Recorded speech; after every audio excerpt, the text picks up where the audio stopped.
بزرگوں سے سنا ہے کہ بیت الخلاء خبیث اور شرارتی جنوں کے رہنے کی جگہ ہے، کیونکہ وہ گندی جگہوں پر رہنا زیادہ پسند کرتے ہیں۔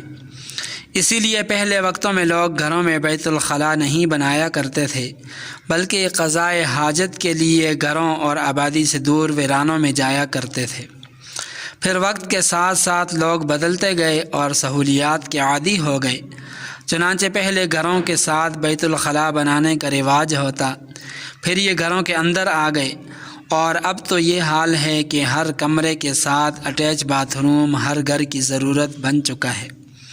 یہ اٹیچ باتھ روم سہولت کے ساتھ ساتھ ان خبیث شرارتی جنوں کو بھی گھروں میں لے آئے ہیں، جن کی یہ پسندیدہ جگہ ہیں۔ اسی وجہ سے گھروں میں بیماریوں، پریشانیوں اور لڑائی جھگڑوں میں اضافہ ہوا ہے۔ اب چونکہ باتھ روم کو تو گھر سے باہر منتقل کرنا ممکن نہیں رہا، اس لیے مسنون بزرگوں نے لکھا ہے کہ مسنون دعاؤں کے اہتمام سے ان خبیث اور شرارتی جنوں سے بچا جا سکتا ہے۔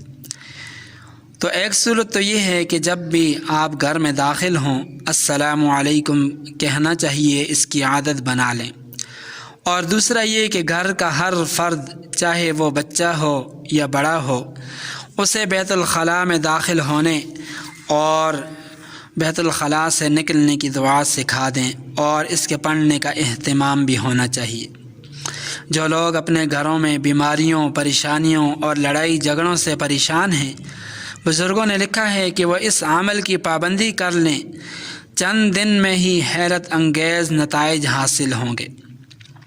بیت الخلاء میں داخل اور اس سے نکلنے کا جو مسنون طریقہ ہے وہ یہ ہے کہ داخل ہوتے وقت پہلے بایاں پاؤں اندر رکھیں اور پھر دایاں پاؤں اندر رکھیں، اور نکلتے وقت پہلے دایاں پاؤں اور پھر بایاں پاؤں باہر رکھیں۔